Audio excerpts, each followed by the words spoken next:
Okay, hey everyone. I'm going to pass on to Roman now to introduce the event and to get things started. Thank you very much, Hannah. Assalamu alaikum, everyone. Wherever you're joining us from, a very warm welcome. My name is Roman Akli. I have the great pleasure of facilitating the discussion and this evening for all of us. Just a few housekeeping notifications. I know that we're all online, but would be very grateful if you can keep noise down, if you can keep your phones off.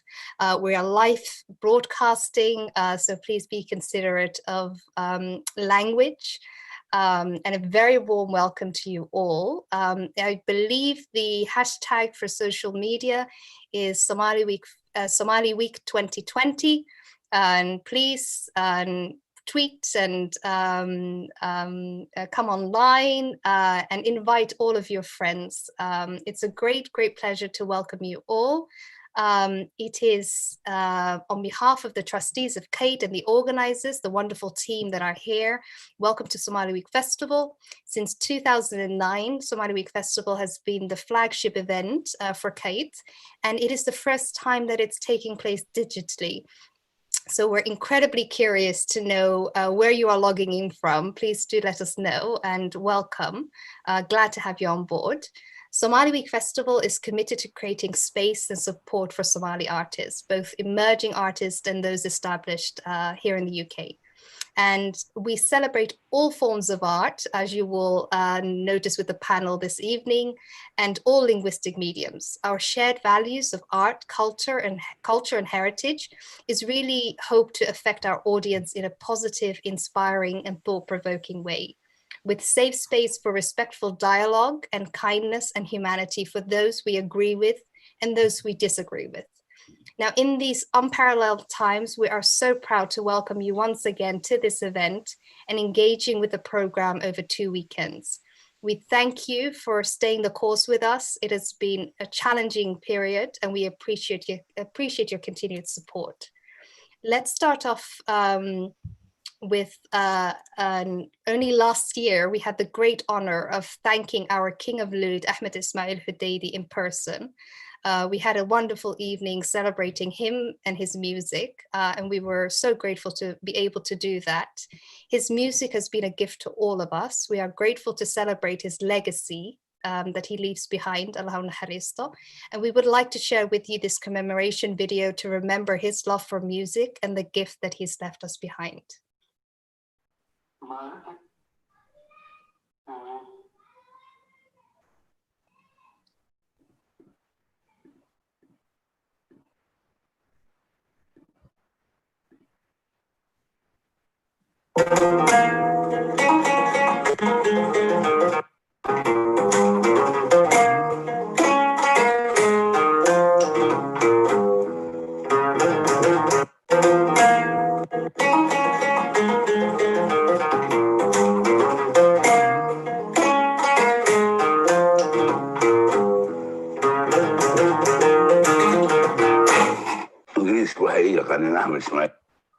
Hold on, having technical difficulties. Give me a second.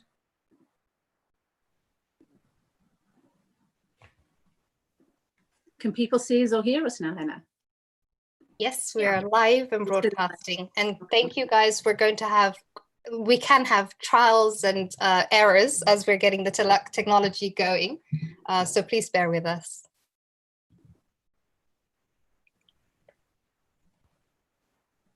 Can you all see that now? Cool.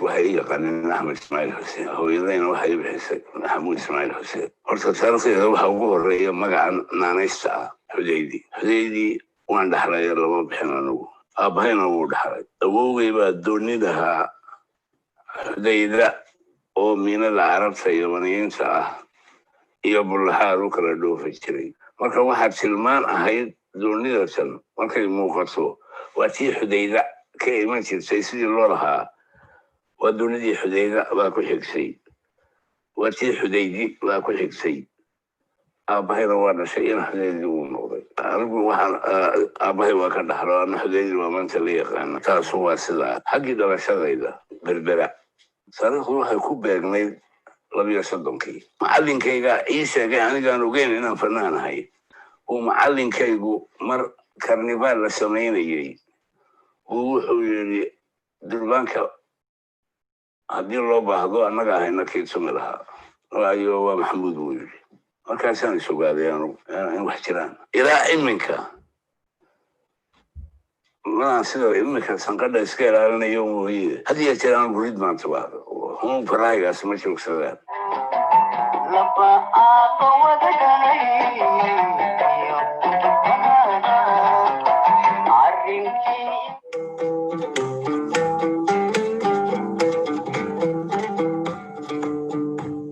Harup nisito hasisa irman amali laleya haybana haye nin haud fadiyo aradilayo biyaha laga hegaybana haye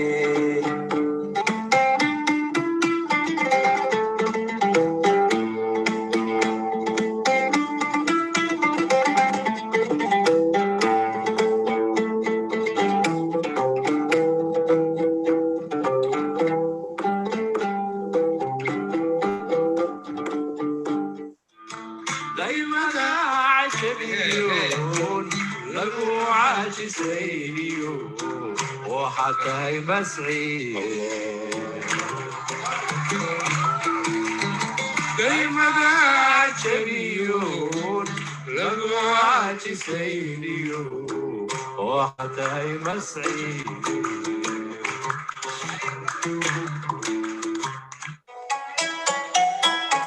يا حبيبي يا حبيبي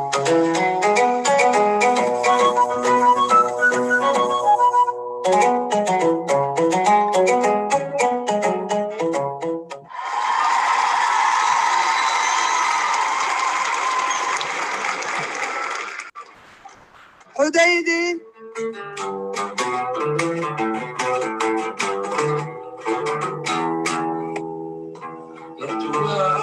أماني أسير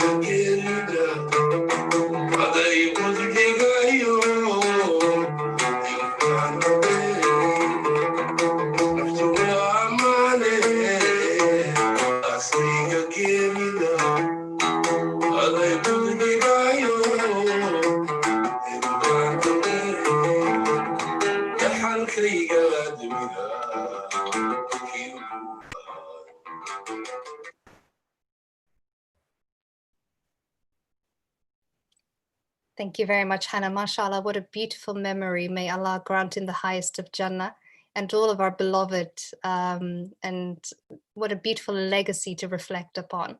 Thank you so much, Hannah, for that. What we can do, hopefully, is also put the video onto our website and social media for those of you who join us a little bit later or weren't able to experience the video to its full beauty. Next in the program, we have our keynote speech. We are so incredibly grateful and happy to have Dr. Faduma Abdi with us, Kate trustee. Faduma is also a global health specialist focusing on infectious diseases. She is a knowledgeable and very vocal public health advocate in our community. And Faduma is going to provide the keynote speech focusing on this year's theme of COVID-19, community and arts. Faduma, a very warm welcome to you. Thanks very much, Oman. And thank you to Kate. I know I'm a trustee of the organization, but I have to thank Kate for inviting me and allowing us this space online to come together. And this is the very first Somali Week Festival in as many years it's been running that it's not face-to-face. It's the first time that we've gathered together online to be able to connect. And for Kate to provide that space for us as a community, that's something that I'm very thankful for. I'd like to welcome everybody today and say thank you for joining us all this evening, all of us who are attending to speak and to discuss different issues within the Somali community. But I think this is a particularly poignant year. It's a year in which we have been affected in a way that we haven't been affected for quite some time. We're a community who has gone through war. We have gone through famine. We've had drought. We've seen much suffering. But the suffering that we suffered this year, amongst all the other communities in this country as well, has been unparalleled in the diaspora. We have not suffered in this way before.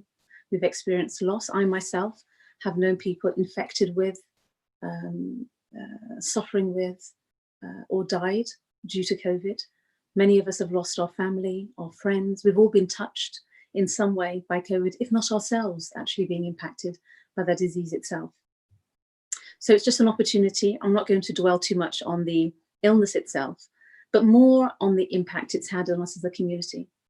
It is the first time that we have, as a collective, I think, on this scale, come together to talk about COVID as a community.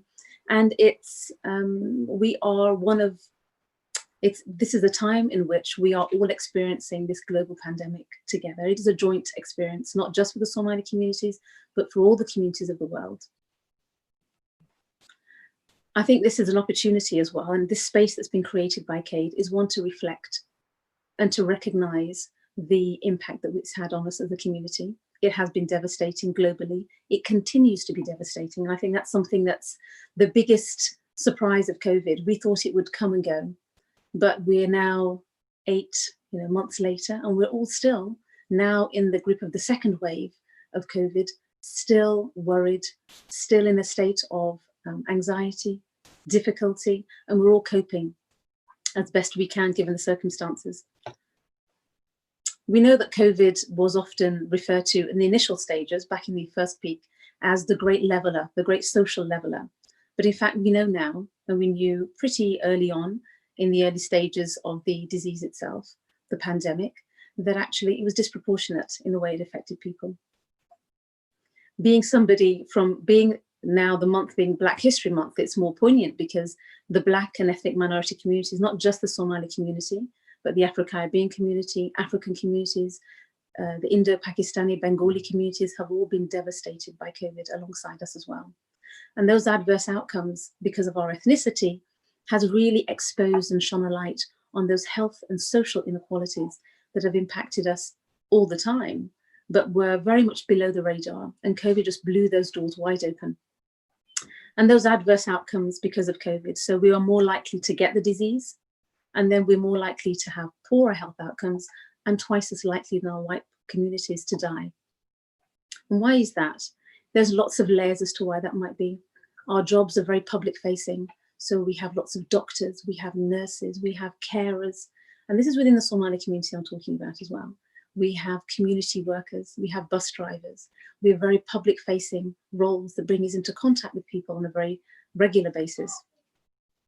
We're also people, in terms of our social, the way in which we move through society, we're more likely to catch public transport, more likely to take the bus, more likely to take the taxi, less likely to have our own home, more likely to live in overcrowded conditions, more likely to suffer from poverty and everything that comes along with that, more likely to be suffering with long-term conditions, more likely to be overweight in some of our communities as well, and certain age groups too.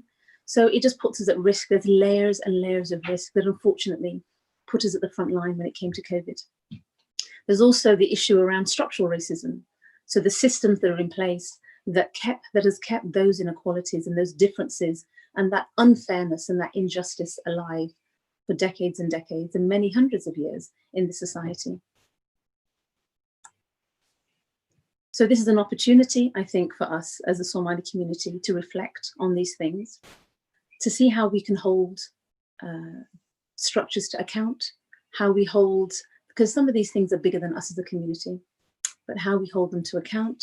What are the things we need to do to address these health inequalities? It's an opportunity. It's a sad opportunity, but it is an opportunity nonetheless, that we look at how we can address these inequalities, how we can contribute to combating the injustice, not just combating the virus. Actually, we have a bigger war at stake, and it's actually combating all those inequalities and all those prejudices and those things that make us far more vulnerable than other communities. One of the things that CADE and the Somali community generally value very highly is the arts and culture. And one of the devastating effects of COVID is not just on us as human beings, but also on how we interact with each other individually, as communities, as families, as networks. It's completely changed that landscape altogether. Hence us sitting here talking, I'm talking to my iPhone to an audience of I don't know. So it's impacted us on so many different levels. The arts has always been traditionally something we come and sit and we listen and we share, and finding spaces in which to do that has become more and more difficult. We also know that in terms of our emotional health and well-being, arts and culture is very, very important to find opportunities to share and discuss and to use the arts and culture as a way of not just connecting, but also discovering more about ourselves as individuals and communities. And that too has been severely impacted by COVID. So the message, I suppose, that I just wanted to end on, this is quite a brief speech, but the message I wanted to end on is that we have been impacted in ways that we did not envisage. We didn't expect to be in this situation. We didn't expect it to last this long, and we don't know how long this will go on for, all of which can cause a lot of anxiety, a lot of stress, distress, actually, both individually and as a group as well. But I think the key message is that as a community, we're incredibly resilient. The fact that we're here on the shores of the United Kingdom in these numbers, and we have gone from fleeing unstable and war situations to now having so many successful and thriving and progressing areas within our communities shows that we can work our way through these situations. And I hope and I pray that as a community, we're able to hold on to each other, that we're able to share where we need to share, that we're able to connect where we can connect, and that we're able to keep ourselves safe. At the moment, we are at a point where cases are getting higher and higher. And I think the worst thing that we can do is try to come together physically. All the interventions that are being put in place by the government are just there to help protect us, to keep us that bit safer, and to keep our families safe, so, and our friends and our society. So I think the more adherent we can be to those, then the better for us in the long run as well. But I do hope that this time next year, that we can reconvene at Somali Week Festival, but in person, and we'll be in a better state then than we are today. Thank you. Inshallah. Thank you so much, Dr. Fatima. That's it sums up a couple of months of chaos and uncharted territories, and we'll definitely have an opportunity to more broadly discuss the impact of COVID-19 with the rest of our panelists. I don't know if there are any burning questions at the moment, since we are on the topic specifically, or we can carry it forward for the panel discussion. But for me, I was very curious, Dr. Fatima, to know, you mentioned the health inequalities that particularly communities of Black and ethnic minority communities have faced. And this was something that kind of, the impact of it was not necessarily known at the beginning of the pandemic, but the evidence is getting much stronger for it. Has anything changed in terms of the health response to address those health inequalities? Thanks for the question, Roman. That's a really interesting question. I think those health and social inequalities have always existed. They have, they've always been there. We know that there are, you're more likely to suffer from certain conditions if you're from certain communities. You're more likely to have, and that's not just genetic. We know that there are social issues that mean that people are less likely to have good health for longer, because there's something about having health. You can live till you're 80, but if half of your life is in poor health, then the quality of your life is also going to be impaired. So there's something about not just quantity of life. So if we go back home to the Somali region, the life expectancy there is about 50 years old, 50, 55 years old, where it's about 82, 83 in the United Kingdom. So there's a lack in terms, there's a deficit in terms of the length, the quantity of your life, but there's also something around the quality of your life. And if we're living longer in the United Kingdom, but living in a sicker state, then that is often as a result of a health inequality, because these are preventable conditions. Diabetes is preventable. Hypertension is preventable. In most cases, unless you're, and including diabetes, unless it's you're born with it, then this is something that generally these are preventable conditions, which mean there's a reason why that people are suffering from them today. So the second part of your question, Roman, is, has anything changed? Well, I think we're still in the grip of a pandemic. I mean, we are still in a state of emergency. In terms of health services, the issues are actually the health inequality, the inequalities are widening, because people now who do have long-term conditions or do have illnesses are less likely to go to their GP. They're less likely to go to their outpatient appointments and getting those people back in through the doors, because they're scared of going to these places and contracting coronavirus. So actually right now, as we're still in the middle of the pandemic, these health inequalities are not getting smaller. The emphasis right now is to try and control transmission, to control the spread of the virus, and to prevent people getting it in the first place. If you get it, preventing or controlling the spread of it. Those are the key things. So that's why there's such an emphasis on testing, such an emphasis on hand hygiene, wearing a mask, keeping a safe distance, social distancing. All these things are trying to curb the movement of the virus through our society. So until I think we get to a point where we're past this period of time, it's very difficult to deal with issues like that when you're still in a state of emergency, which we are. Thank you, Fatima. We're getting a couple of questions, and because they're specifically on the topic, I think it might be worth just taking two of them, and then we will also introduce the rest of our panel and have a broader conversation. The first question, Fatima, relates to the mental health deaths, particularly with Black people and Somali, within the Somali community. Abdi is saying they are 6 times more likely to die than other people. What can we do collectively about that? And of course, you mentioned the physical measures that are needed to stay safe, isolation, shielding, etc. But of course, not, we're social animals. It has also an impact on our mental well-being. Yeah, I think that's a really, really good question from Abdi. And I think there was always a disproportionate number of people who were suffering with mental health issues, who from the Bami community, from the Black, Asian, minority ethnic groups. But I think, again, COVID has blown that out of proportion. I mean, it's really blown it up. And I think that across the board, we're experiencing now, across the whole life course, so from children who were on lockdown, sitting at home for months on end, it's impacted their emotional health and well-being. And we don't know how it's impacting that, actually, in the short, medium, and long term.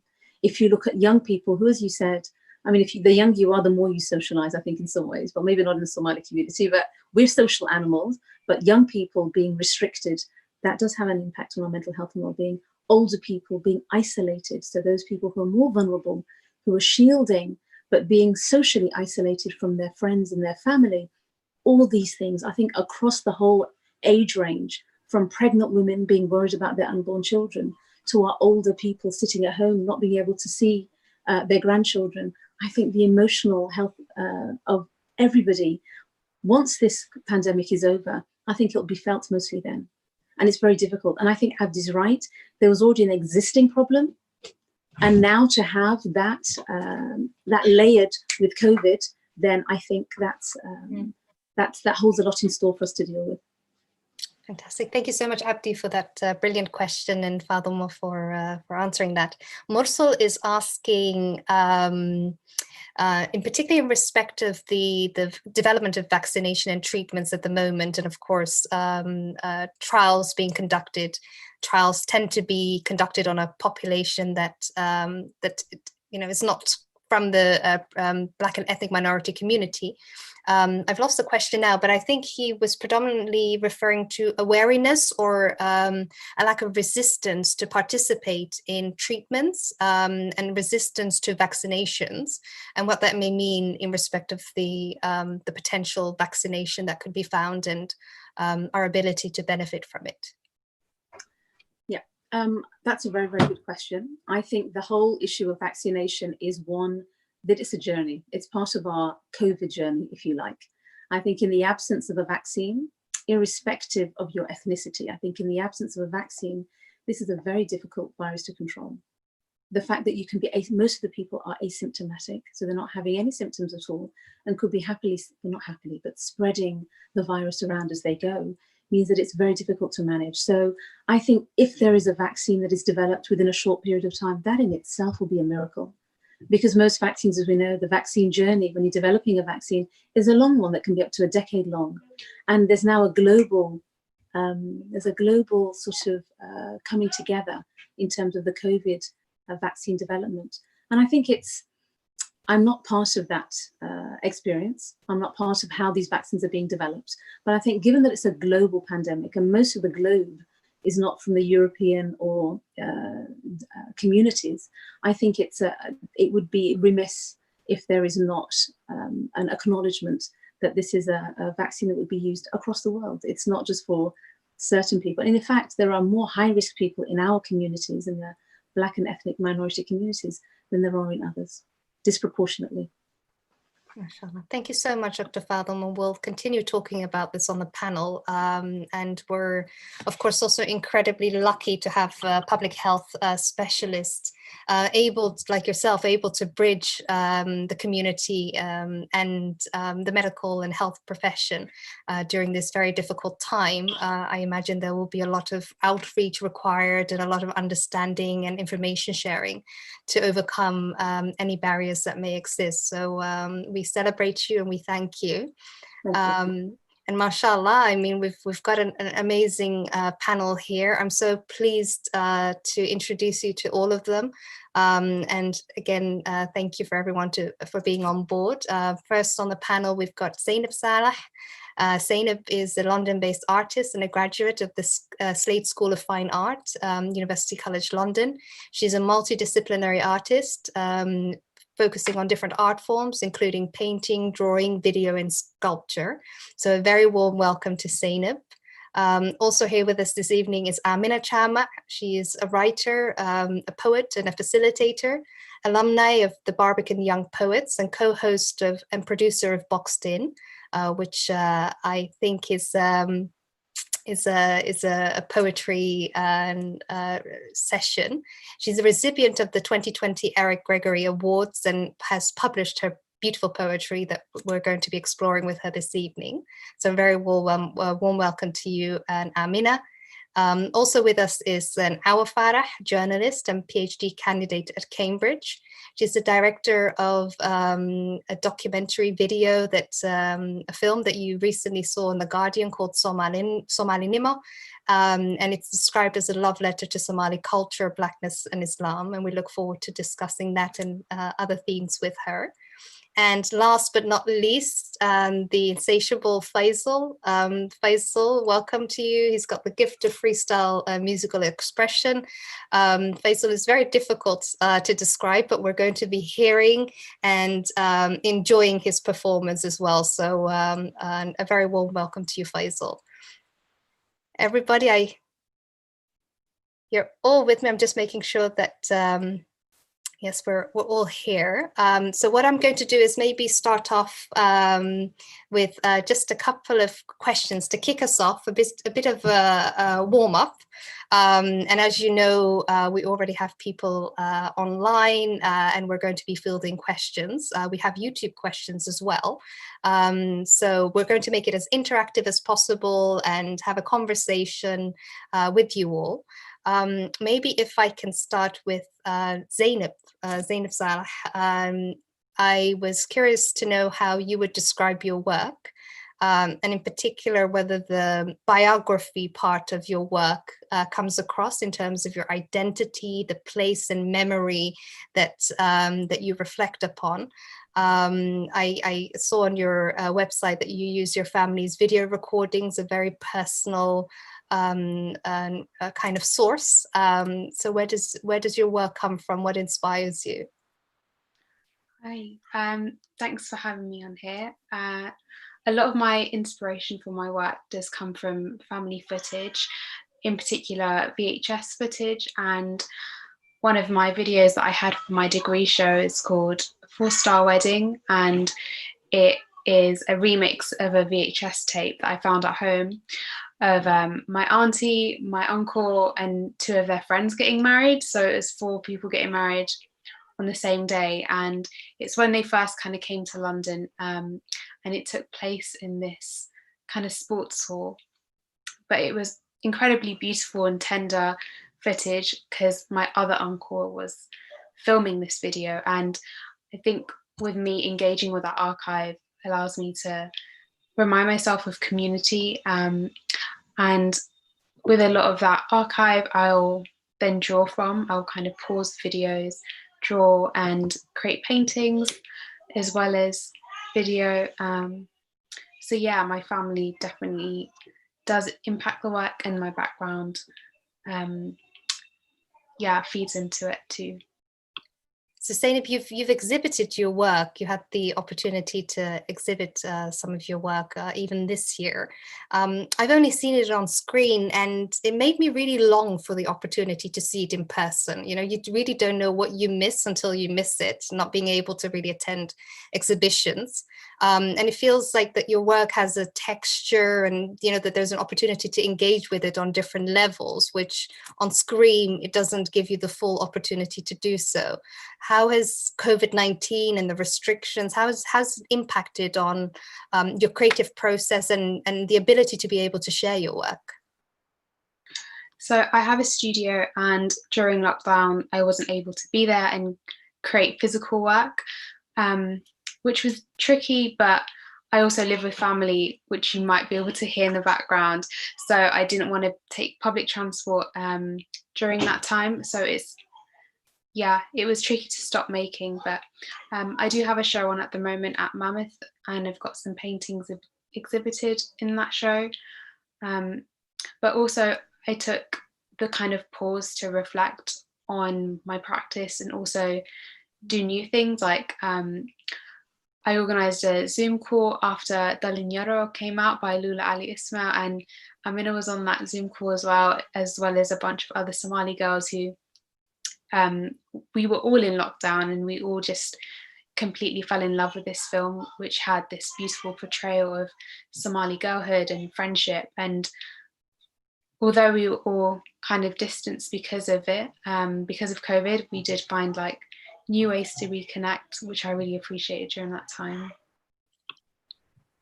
Thank you so much. And just on that topic, you're the co-founder of Sisterhood, which is, brings to the fore this idea of kind of community sisterhood and a supporting network. What can you tell us about that? Yes, I'm one of 3 co-founders of Muslim Sisterhood. You can find us on Instagram at Muslim Sisterhood, and we work within fashion, photography, publishing and events. So when we first started out, we did a lot of photos, like photography, archiving our own British Muslim experience in London in particular. We took loads of photos around places like Brick Lane or Brixton, places that we grew up around that kind of shaped us as people. And then after I put the images in a UK Black Muslims WhatsApp group, loads of people were super encouraging about the work we were doing and wanted to see more. So we made an Instagram, and then out of that, we got lots of opportunities, which has been really amazing. We created a zine out of our photography, and it's now available at the ICA bookshop.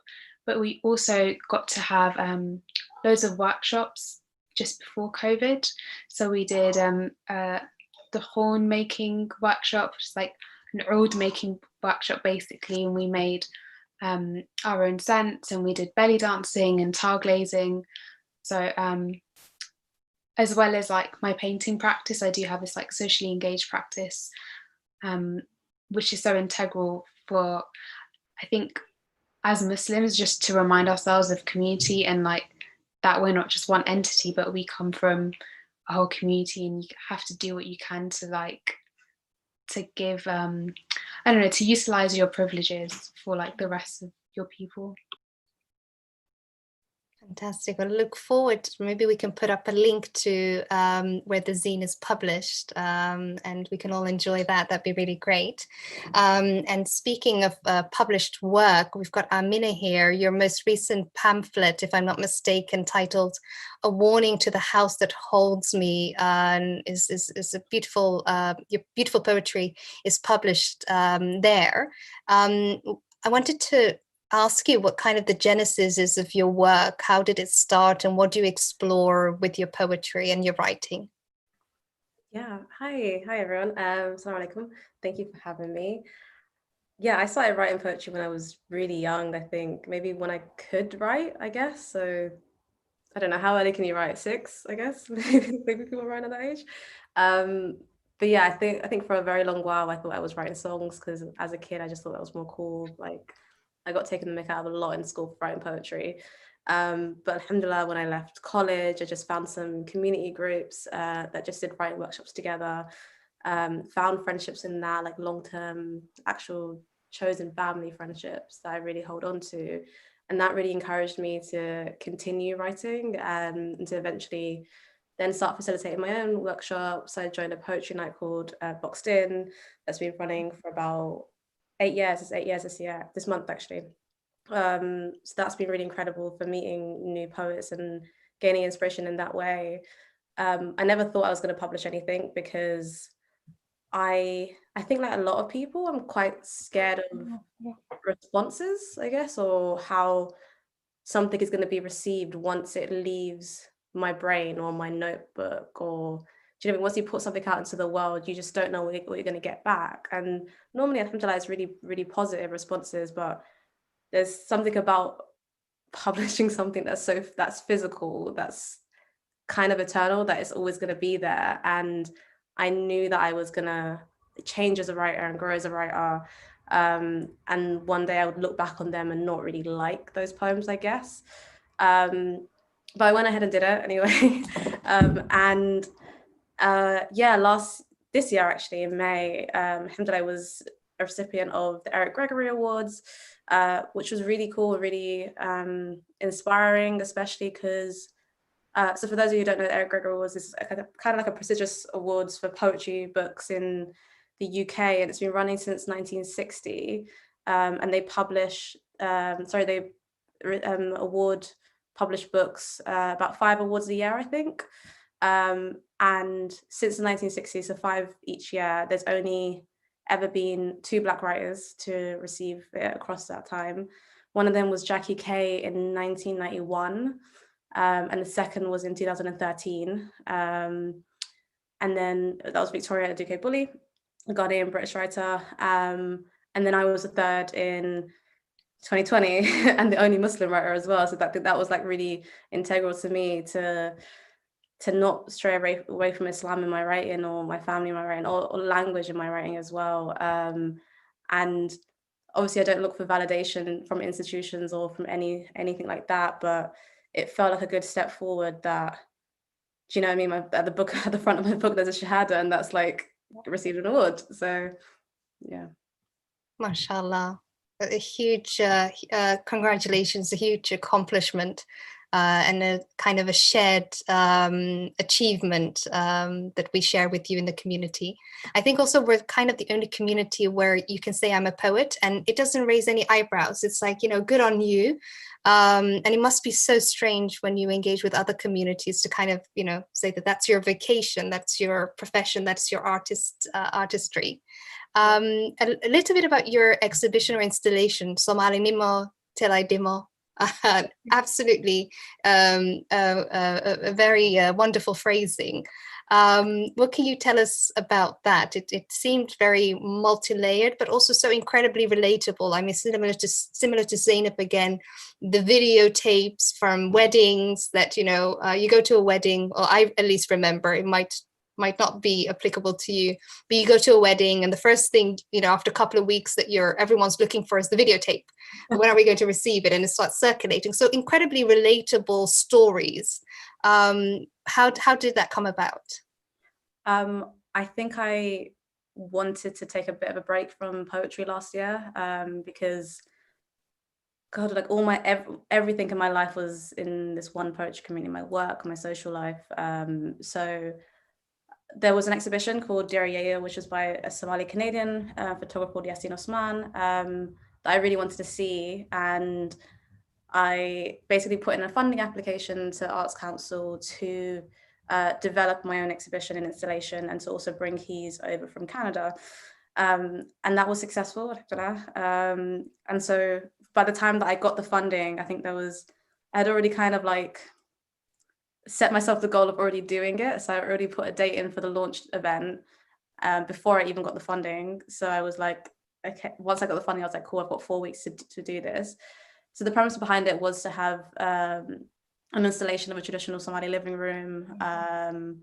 Like the curtains and burning. Curtains are a big thing because you can walk down I guess in London more, walk down communities or roads and stuff, and you can see it's a Somali family by their curtains, even from the outside of the house. And the qai and stuff, and like that was really important to me to walk into the space. And it was at the Roundhouse in North London, which in Camden there is a big Somali community, but they don't really access this venue and this institution. It's very kind of seen as a music venue and separate from the actual community. So it was important for me to invite Somalis into that space and for them to walk in and feel like they're walking into their mum or their grandma's living room. And in that space, there was also the photography exhibition. And yeah, it was multi-layered in a lot of ways because I didn't actually have any VHS tapes growing up. I think I had one of my cousin's wedding that I was the flower girl in. But that's about it. Like my mum didn't really document things a lot. So I did actually have a VHS TV in the space. I wanted to get people to basically let me borrow their tapes and their home recordings and stuff. And that was really beautiful for them to walk into the space and see that like their kids or like their family on the screen and stuff. And that traveled to the Free Word Centre in Farringdon and to the Black Culture Archives in Brixton as well. So it had a life of its own. And we held loads of events in that space as well. And it was really beautiful to see different generations coming in and having conversations about some of the objects that were there, or like, just having conversations about their own homes and stuff like that. Fantastic. And on the topic of, it's amazing that Somali Nimo is also kind of an important, the question of identity, important to all of you. Firstly, a massive congratulations on Somali Nimo, the film. We've enjoyed it a lot. It went viral for a little while, so a very warm congratulations on that. We often here at Somali Week Festival talk intergenerationally about questions around representation, visibility, and voice. And you confront all of these themes, I think, quite beautifully in Somali Nimo. Firstly, what has been the reaction, and what can you tell us a little bit about what motivated you to do this? Yeah, so again, first of all, thank you for having me on here. Yeah, the reaction for Somali Nimo has been really, really sort of overwhelming, actually. It started off as being sort of like I guess like a personal passion project that I was working on. And the reason I wanted to sort of work on it was because at the time I was doing sort of research on Somali politics and its diaspora, and I was sort of just coming across like an increasing I guess like monolithic, very stereotypical depiction of what being Somali is. And a lot of sort of my family and my friends, we talked about that a lot, about how growing up it was never a positive representation, or not even necessarily positive, just like a real representation of what it means to be Somali for us, and the way we experience being Somali, and the way we experience being Muslim and Black, and like that intersection. And so that was the initial sort of reason I wanted to take on this project. And also it was very inspired by my time at Cambridge. So when I was doing my master's, I don't know, just like coming from London and like being in this very like overwhelming, like diverse, city, and then coming to Cambridge, and then like suddenly I'm seeking out Black people, and I'm seeking out Muslims, and I'm seeking out Somalis in a way that I just never had before. It was just like those people were around me all the time. And I was really lucky to just be amongst like these amazing female communities. And we would just have events where we would literally just sit around in a circle and talk about like all the microaggressions and all the little like racist things that would happen in Cambridge. And it was just like really therapeutic for us. And it was a little like, it felt like a sisterhood, and it felt like a community that, for me at the time, I just remember thinking like, this is such an amazing space. I wish there was a way that we could sort of visually represent this. And we had a Somali Society event towards the end of the year where we were all like in traditional Somali clothing. We were all listening to Somali music, and it was just such a beautiful event. And yeah, I think a lot of the inspiration came from that event, actually, just like the mood of that event, and like the women, and yeah, just like those communities that I was so lucky to be a part of during my time there. So I think it was like a combination of those two things, really, just like being tired of the sort of depiction in film. The only thing, well, at the time when I was making it, so we started making it around 2 years ago now, there wasn't a lot. And also just like being inspired by these amazing women who I just thought it would be so beautiful to see like a visual representation of them. And visually stunning it is. And Mursal's just giving a shout out and saying amazing work, congratulations. I saw Somali Nimo and it was fantastic. It's the same for all of your work. There's an element of really finding your work in the mainstream. Your film was on The Guardian, Roundhouse. Again, you mentioned Amina, a venue that is so popular and well known, but not necessarily accessible to the Somali community. Zainab, you've studied and fine arts, and really, we're kind of seeing Somali talent, just as Faduma said, everywhere now, and it's really incredibly inspiring in all, and Somali creatives also in particular. But you still have that, and you explore, I think, in Somali Nimo, this this kind of friction between feeling insider outsider and struggling with that and the questions of identity, and eventually also becoming very comfortable with the multiplicity of identity and the richness of it, and finding inspiration in it. What is it, I think, particularly for slightly the younger generation, accessing mainstream venues and sites and mediums, and what could that do in terms of visibility and representation, and finding our own narrative to be able to tell our own stories? And your own story, I also mean in terms of our story, the personal story, the Zainab story, and the one as a community. I think social media has done such amazing things for us in terms of like being able to just see people from all around the world and the amazing things they're creating. And that's really been, for me at least, so nice. And, even when I released Somali Nimo, it was released with The Guardian, but I put it up on Twitter, and that's sort of what gave it the traction that it received. And I don't think without social media, it would have necessarily been able to connect with like the Somali community, or like, apart from like the very specific Guardian audience.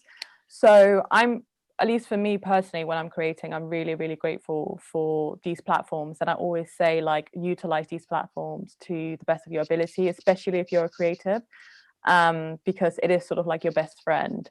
But yeah, I think that's what I have to say on that. Mashallah. Miski on YouTube is saying, your film is gorgeous. You captured those women beautifully and intimately. Mashallah, looking forward to everything else that you do.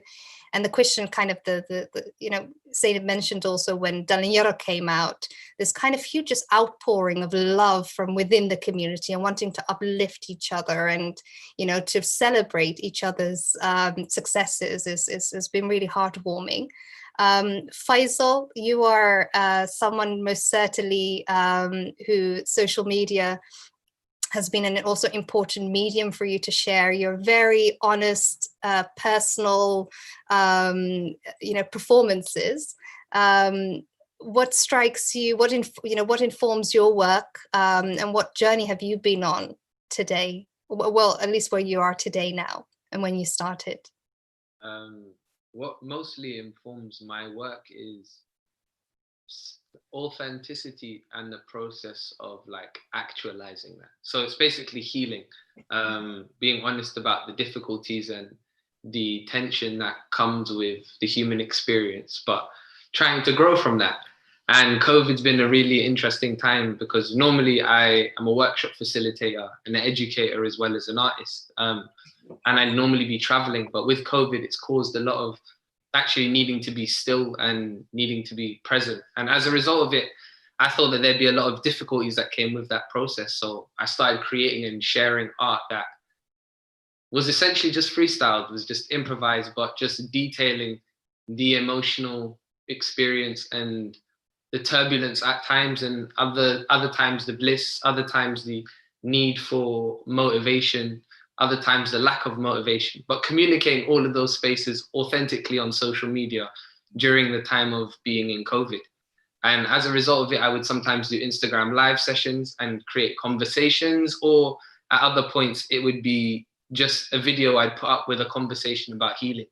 The very interesting thing was, I've done that quite often over the years, but during the period of COVID, the response that came back from people was far larger than at any other point beforehand. And it just reiterated for myself the necessity of art to communicate the human experience and the role as creatives and artists in society. Because a lot of people feel a lot of different emotions, but don't necessarily have the voices for them. So we go to outlooks like music, creativity, poetry. We look for outlooks or spaces that can access the emotions that we're experiencing, yet we don't have words for. So yeah, this period of time in COVID's been essentially that, like trying to create as much content and move forward from that space. And I'm really grateful. I know there's a lot of difficulty for artistry at this moment, but by the mercy of the Most High, I was able to get a record deal on a project that I was that I was working on during COVID. And so for me, I'm just in a process of creativity with the intent to provide benefit. Yeah, because in this time. Allah. Faisal, tell us more about that. Where are you on that journey? What's happening? At the moment, Alhamdulillah, I'm about 12 pieces into the project. So almost finished. The last week or 2 weeks of recording left. And in honor of the traditions which I come from, which are quite religious in the background, but the beauty of it, it's all a cappella, essentially. So it's a project used just the loop station, something very simple, but only using the voice in the hope of, just providing sound in a different way, because I think we're more still and able to receive it. Yeah. Many congratulations. We look forward to the album when it comes out. I find it very interesting, your observation in terms of kind of how the language and the perspective that you have around healing, how it resonated so well during COVID-19, maybe more than even before, and the need to belong and community. What are kind of, how is that shift then for you being also artistically, that there is this convergence, there is an understanding of the language that you're using and the purpose of what you're trying to achieve, maybe being better understood? I find it in, for example, the miracle of spring and summer this year, for anyone who lives in the UK or London, is undeniable. Like no planes in the sky, not too much traffic, everybody's in lockdown. And as a result of that stillness, and in terms of the chaos that's going on outside all the time that we're caught up in, we got to feel what's going on in the real world and also feel what's going on inside of us emotionally. And I don't think a period of self-reflection has taken place like this in human history on such a wide scale, but to my awareness, So as a result of that, people looking inside, they find things that they're pleased with, and they also find things that are difficult. And normally we have a lot of tools to run away, or not even run away, but busy ourselves. But in the time of COVID, we are left with ourselves more so than ever. So I think it's essential for creatives who are essentially the voice piece of those experiences to make sure we are still sharing and giving that service to humanity. So emotions can be felt and explored essentially, and create a bit more harmony. Beautiful. Thank you so much. We're going to be taking a couple of questions also from comments from our lovely audience. So please do start sharing. Let us know where you are, guys, because we're literally, you literally could be anywhere in the world. And we're so incredibly pleased that as a result of us going digital, that we can do that. We've got just a comment from Medjay Al-Baboub, if I pronounce that correctly. Just an observation around language, right? They're saying that many third-generation Somali Americans, millennials, can't speak a single word of Somali. And it's really cool that this event is in English. And in terms of kind of accessibility and the identity and diversity of our very diverse community now, so that's really pleased that you can join. Zakaria Abdi is asking, album ? What are your songs? I'd love to check them out. Great panel. So that's to everyone. Zakaria, we're going to be hearing also Faisal perform, so we won't just be talking about it. But yeah, can you tell us a little bit more about what's featured on the album as you're 12 songs into it? Oh, what's featured on the... I don't even know if I call it an album. It's just been a series of creativity. They're loop station freestyles. Essentially, the foundation of it all is everything that's made was conceived all at once. At one point, the sound, the loops, the layers, and the song came out in one giant splurge, and they kind of chronicle different feelings, returning to God, aka death, to like gratitude, down to the sun on your skin, and just celebrating that, down to pieces dedicated to waking up in the morning. For example, some also chronicle a lot more of the internal emotional experience, like the strength it takes to muster doing something consistently, whether it'll be just smiling or putting on a brave face, just talking about bits and bobs of my personal emotional experience. And yeah, yeah, in the hope that essentially it can kind of relay that it doesn't matter where anyone is emotionally, it's a horizontal plane, you know, we're all experiencing. Yeah. Thank you so much. We're looking forward to the performance, and we're going to be receiving more questions. But panel, do you have any questions for each other or any reactions to your own work? I'm going to put you on the spot there. I have a little question, I guess. I guess about like sisterhood, because both Zainab and Awa were talking about, yeah, that obviously Muslim sisterhood with Zainab, and then Awa with like trying to find Somali Muslim women in Cambridge. Do you know what I mean? And I guess about like personally for me, like sisterhood has gotten me through so much, and definitely got me through this year. So I guess I'd ask both of you about that, and like how impactful that has been, translating that onto like online now, and also with Faisal as well. Like, has that brotherhood, like, has that been there, I guess, as well? Obviously it has, I'm sure, but yeah, could you expand on that maybe? I essentially realized through COVID, friendship requires exertion. Like, to have people that you like love and care for, and to develop healthy relationships, it requires effort and the willingness to carve the space out to enter a world with somebody and get to know each other, or just to maintain that, to check in with people, pick people that like, no matter what, I'm going to take time at least once a week. You're on my list of people to say, how are you doing? Or you're going to call me and say, how am I doing? Like, realizing that it's something that as you get older, you can let go of, or you can hold on to, and it's something that serves you. And in this time of COVID, I was really lucky to really realize throughout like a city of 15 million people and so many different engagements, there were people that I really do cherish, and they became apparent with the amount of effort placed in interaction and carving out the time, and vice versa. Basically, I got to know who has my back in it and whose back I have. Yeah, I definitely felt that as well. I mean, it's been really, really important now more than ever, but I feel like throughout my life, it's always what I seek out. It's like sisterhood. I think a big part of it is like, I grew up in a really big family with a lot of sisters. So I feel like wherever I go, I'm always seeking out like a community like that, especially when it's so far from home, when you're seeking comfort and when you're seeking, you know, to be around people who sort of understand your experience and what you're going through. It just really helps, I think, to have people, especially like Somali women. I think we experience such a unique, you know, identity with, you know, being Muslim and Black, and I feel like being Somali is a very specific sort of experience there that not a lot of people can relate to. So I just really look for those sort of communities wherever I go. I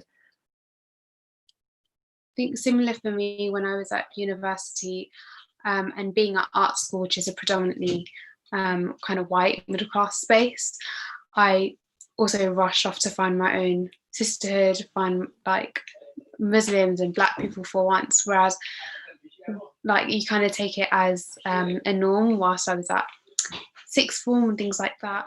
So I joined the Somali Society at UCL, and I was part of the committee whilst I was at art school, and really that provided me with a reminder of like the community I come from, and also provided me with like a space outside of this kind of white heteronormative space that I was in, and provided me with so much support.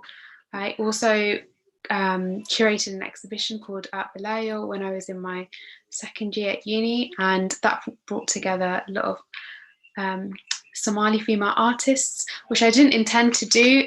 It was just like, who was I really in love with at the time, and who was I a big fan of, and ended up being some incredible Somali artists.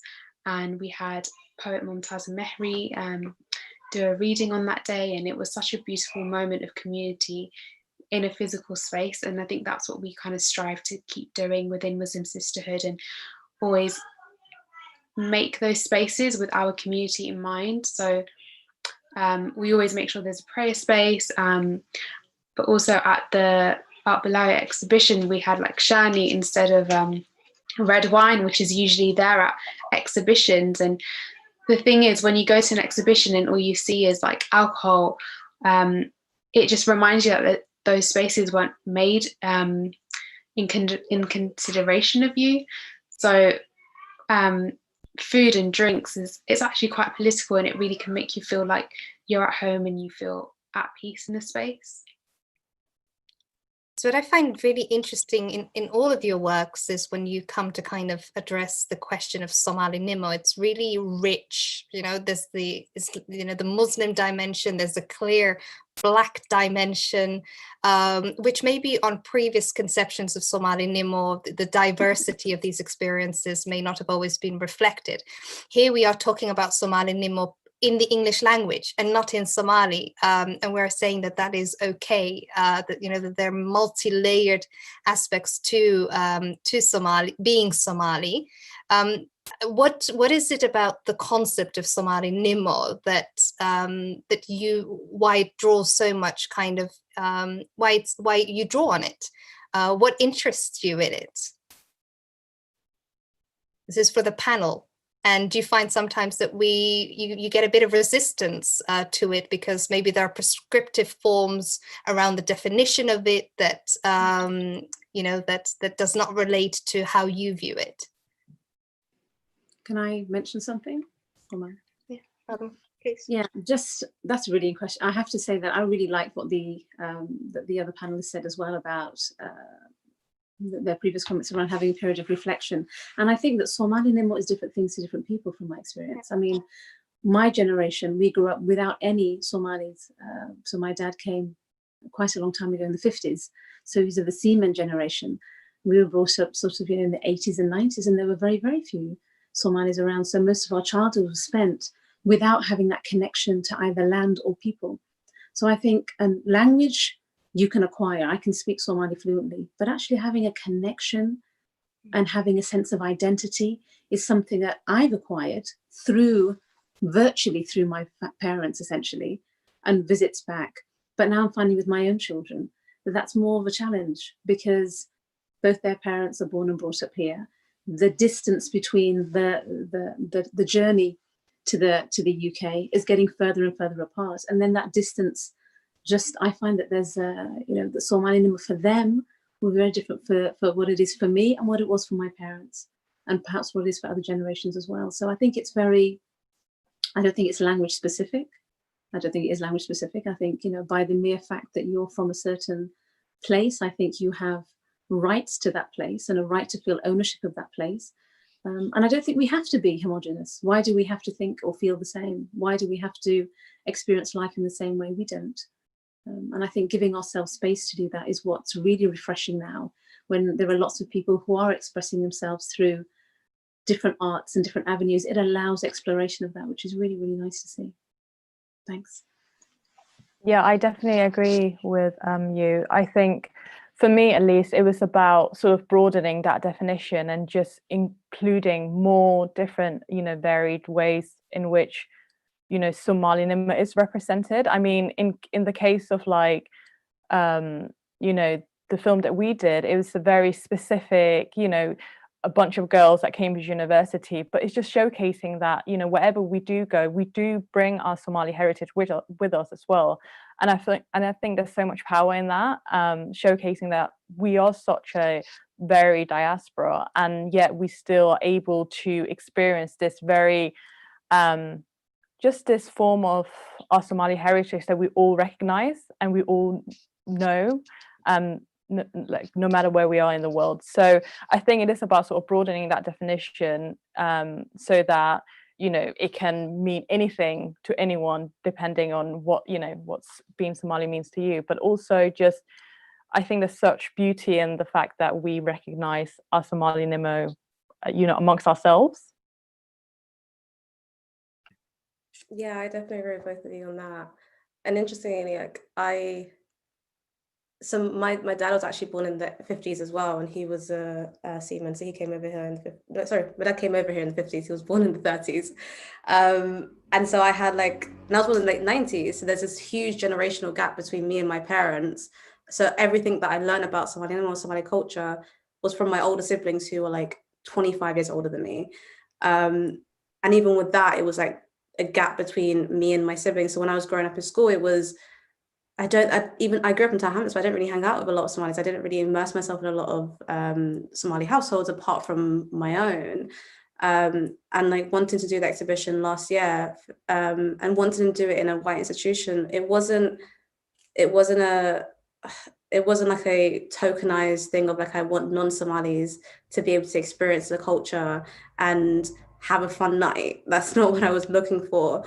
It was more for Somalis to be able to come into the space and see themselves represented, like without politics and without tension of any sort of generation, or yeah, in a completely open space in that. And having, I had an auntie Batula who was doing Brambor in the space, and that was so beautiful, because I had Somali men in the space come up to me and be like, I've never seen Brambor live, like I've never been able to experience that, and that was so beautiful to be able to showcase that with us, by us, and yeah, and all do that collectively, if that makes sense.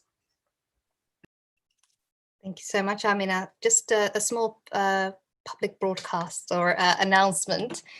daawayaasheena qaaliga waxaan xasuusinaynaa caawa programku wuxuu ku baxayaa af Ingiriisi, laakiin waxaa jira sida aad programka aad ka arki doontiin munaasabado kala duwan oo af Soomaali ku bixi doona, markaas halkaa kala socda. Afkeena hooyo waan ku faanaa, laakiin maanta af Ingiriisi ayuu programku noogu baxayaa.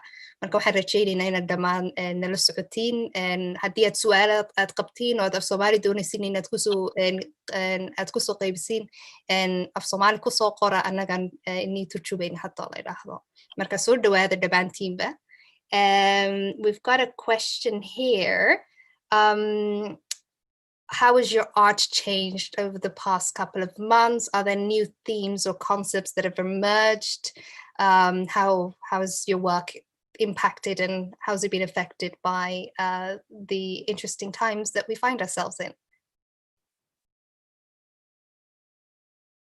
It's open to you all. Well, within Muslim Sisterhood, we actually did a campaign during lockdown, during Ramadan, which was like a challenge within itself. And we collaborated with Daily Paper to do an Eid campaign. So we casted and styled and co-produced a shoot with Daily Paper's new season, I think it was. And for us, it was really tricky because we had to work under COVID regulations, and we also had to work to a really tight deadline. And it's new things that we have to take into consideration with all those regulations, but actually we were all just yearning to be producing and creating again. So there's been good things that's come out of it, and actually when you're in so many restrictions, it can help you create more creatively and think outside of the box, or kind of push yourselves with a kind of small amount of means that you have. It's also completely like transformed the way I look at collaboration now. You know, with everything being online now, all the sort of films and documentaries that I worked on since COVID has been all online, which has been really, really different for me. And even with Somali Nimo, when we were releasing it, we were actually meant to be releasing it in April, but because of the restrictions, especially with editing and stuff, we had to sort of get an extension from our funders, which we were really lucky because we had amazing funders who were really, really supportive, and they sort of gave us the time and the support that we needed during that time. But I can imagine for a lot of people, it can be a make or break.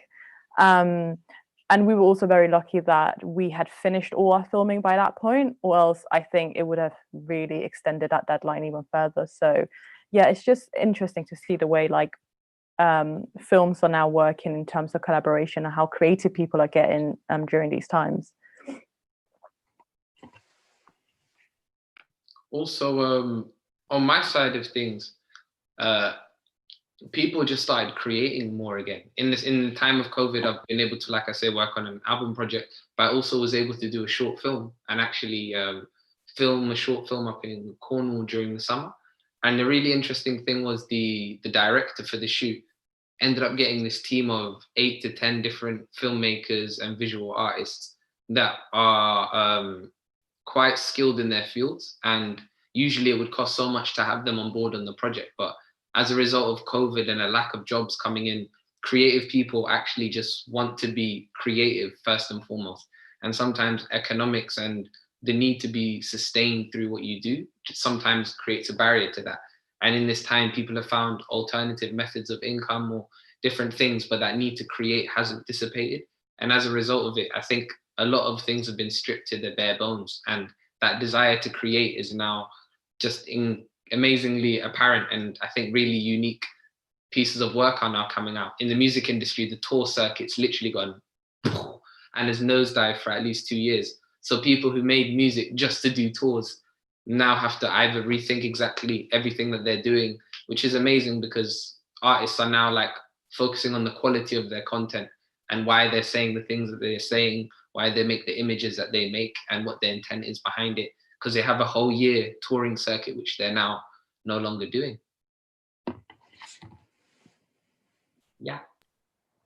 Yeah, I would just say that it's because we're just at home, do you know what I mean? It's forced me to have a lot of conversations. I wouldn't even say forced, because I want to have those conversations with my mum, and I want to have those conversations with my aunties and my uncles and stuff. And I definitely say that that feeds into my writing, and in a more positive sense, I've been writing more for myself, because I'm not doing any gigs. I'm not really doing any events, to be fair. So I'm writing more freely and without censoring myself, definitely. Thank you so much, Amina. We've got just a final comment here.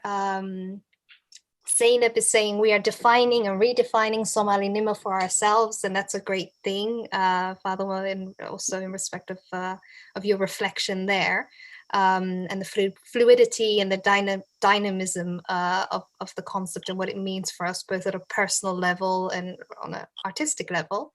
And she says we should celebrate our diversity. We are all from different territories and share our Somaliness, Somali Nima. I wondered, guys, if you had any kind of final thoughts, reflections, observations, motivations, anything to share with us as we close the panel discussion on this end. In particular, perhaps anything you would say to your younger self, you know, with the work that you are doing now. Is there an important lesson that you've learned that allows you to be able to fully and proudly maintain the space, your artistic space? That's maybe the question I have for you, but you can please feel free to reflect as you like. The thing I would probably say to my younger self is, wherever you go, bring yourself fully and don't feel that you need to sort of make yourself smaller in any of these spaces, even if they're really, really intimidating. Just still be yourself 100%. Thank you, Ella. I think for me, within Muslim Sisterhood, really that project was about creating younger versions of ourselves. So I hope that people who engage with Muslim Sisterhood and the zine and come to our workshops and things like that are able to see themselves reflected authentically. And I hope that that space that we've created, that really we aim to include all Muslims, allows people to feel more confident in that identity. And because when you're really confident in your identity, it helps other people see that and be like that too. So yeah, that would be my thing to my younger self, like Muslim Sisterhood as a project in itself. Yeah, and what a fantastic resource to have. I'll encourage everyone to also go and look at the website, and we'll put up links for Amina's pamphlet and the zine and the link to the documentary Somali Nima. Inshallah, we'll put it together in one place so that it's easily accessible. Amina. Yeah, I think I would say what would I say to my younger self? Maybe don't say yes to every opportunity and really think about what is integral to self. And if that means saying no and letting opportunities go, then that's a good thing.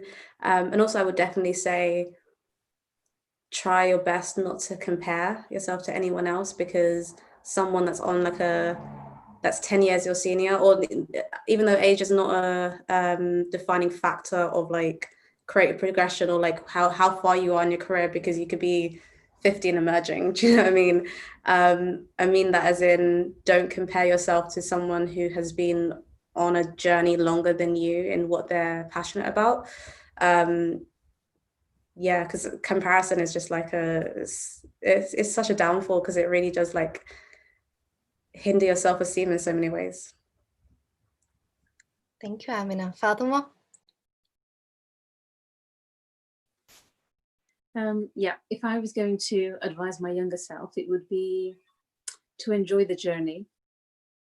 And I think that's something that COVID, as I think the panelist said, that it slowed everybody right down and people could actually take stock. So I think enjoy the journey. Life is short and time passes really, really fast. So to be able to enjoy every phase and every step of your journey through life and value that, I think is something I was in a bit of a hurry, I think, half my time. So that would be something I'd advise. In terms of relation to work, so I work in health protection at the moment, so I'm working on COVID, and I'm one of many, many people, and the hours are really, really long. But it's not just people who are working in public health that are busy, it is the carers that we have in our communities, it is the people who our taxi drivers, the children who are caring for the elderly parents, it is, our nurses, it is our doctors, it is our social workers, it's our teachers. I think we were all in a period of we're trying to slow down, but then things are really at speed as well. So I think thanking and acknowledging everybody's input, I think at this time is really important as well. Thank you so much, mashallah, Fatima. And I think Faisal is going to help us be reflective, and we get to enjoy his wonderful performance. I just want to close at least this panel on a comment from one of our audience members with the beautiful name Ardo. So enjoying your name, Ardo Umar. And she says, looking forward to checking out Somali Week for the first time. Virtual definitely means Somalis from around the world can attend. And I know for some of our panelists, this is your first time here on Somali Week Festival, and we're so pleased that at least virtually we're able to open up this community to a much larger audience. So thank you. And we're going to be listening to Faisal now.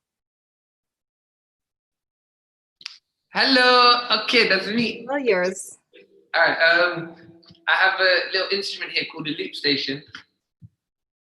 And a loop station just takes anything I say or any sounds that I say and just repeats it kind of like that. And a loop station just takes anything I say or any sounds that I say and just repeats it kind of like that. Simple, right? So inshallah, I'm just going to try and do what I try to do as often as possible and just kind of open my heart and make some sounds in the hope that they provide benefit. Yeah. Bismillah. Oh, yeah. Bismillah.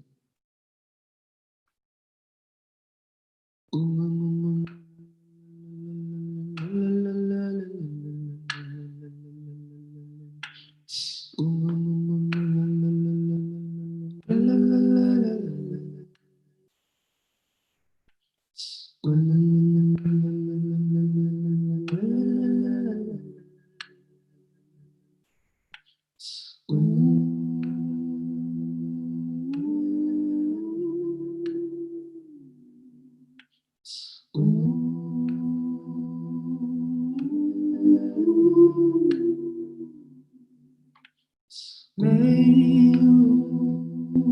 you have hope on this journey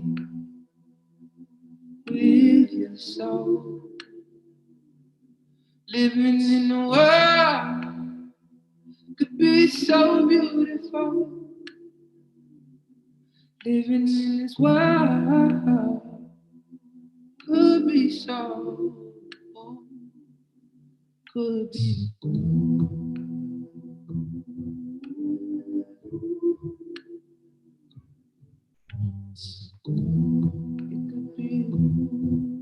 It could be. Tell me how to see. It could be sun in the sky. Have you seen the miracles in your eyes? Have you seen the trees as they blow the breeze on by? So then how could you doubt the brilliance of the Most High?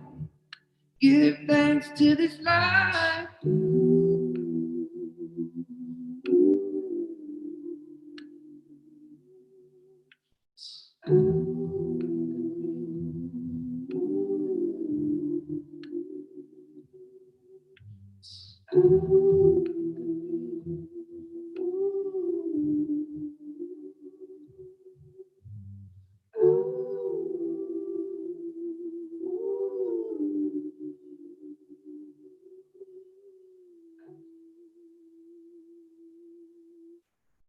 It could be.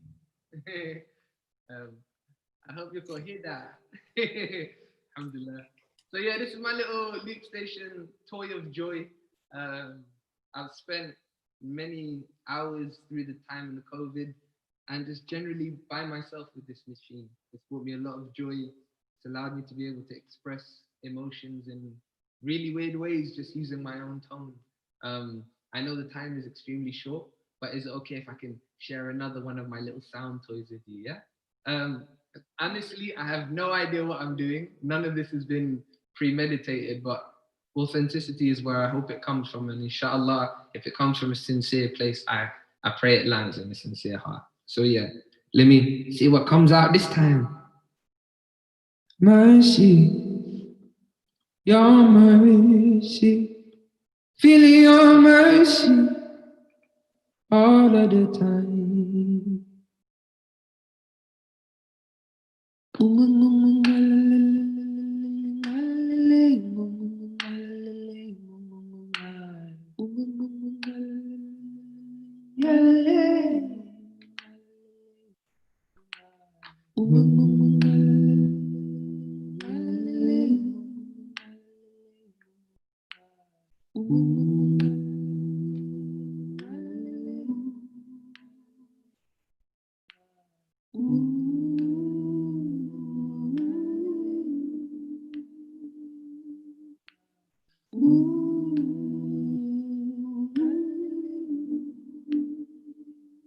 I can see everything in my life.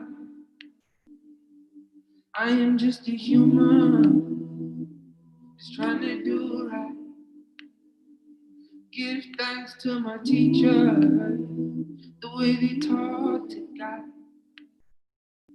Give thanks for the messenger, showed me the way in this life.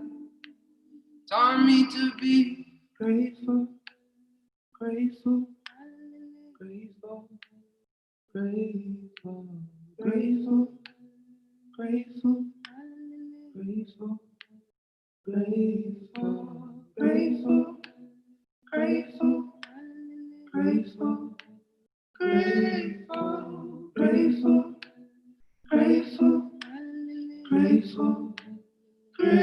Feel it in my heart, feel it in my soul. I'm grateful for the journey and all I don't know. So I tread with humility and only love my soul. In the hope that mercy may reach time. Gratitude, gratitude, gratitude. Good Lord, I pray for gratitude, gratitude, gratitude. Oh, grateful, grateful, grateful, grateful, grateful, grateful, grateful, grateful, grateful, grateful. That's all I can be. Grateful. That's all. That's all I can be. Grateful. Thank you, thank you, thank you. Faisal, awesome, goosebumps, mashallah. At this point, I don't even think anyone should speak. We should just be in quiet contemplation, right? A bit of that. Faisal, we really look forward to your well, I can't call it an album, but to your creative work coming out very soon. Please keep us posted and up to date. And thank you for the generous performance and your beautiful spirit and sharing all of your light with us.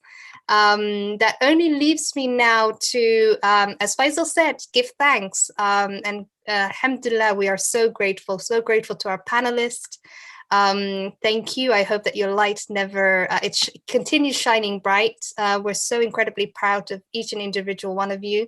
Thank you for sharing your work with us, and we look forward to keeping track of your journey. Dr. Faduma for the incredibly thoughtful and informative and keynote speech.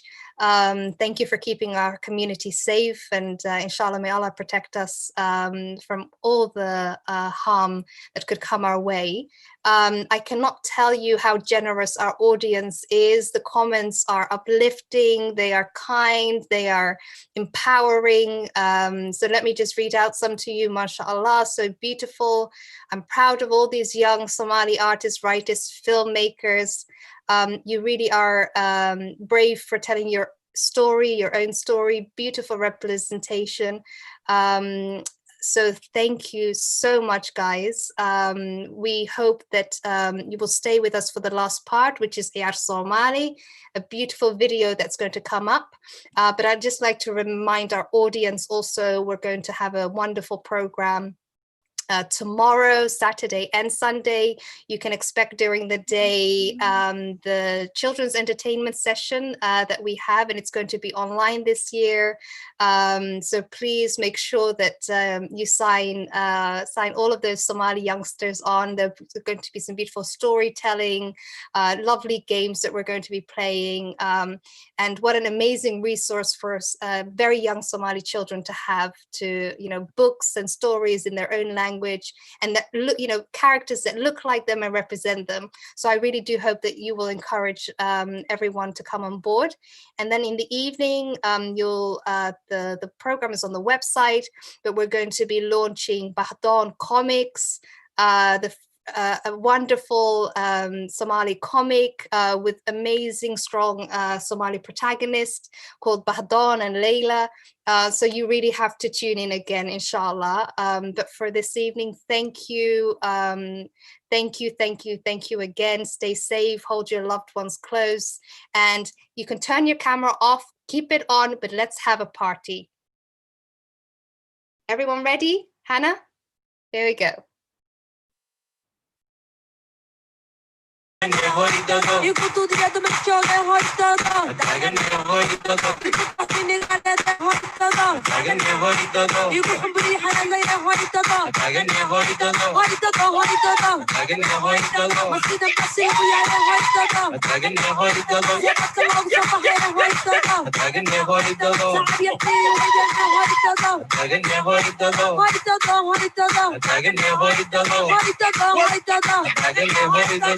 على أبار علي هو التضام تاجن هو التضام هو التضام هو التضام تاجن هو التضام هو التضام هو التضام تاجن هو التضام هو التضام هو التضام تاجن هو التضام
Thank you, guys. That's great. Thank you all for tuning in as well and performing and taking part in the panel discussion. It was great. Thank you so much.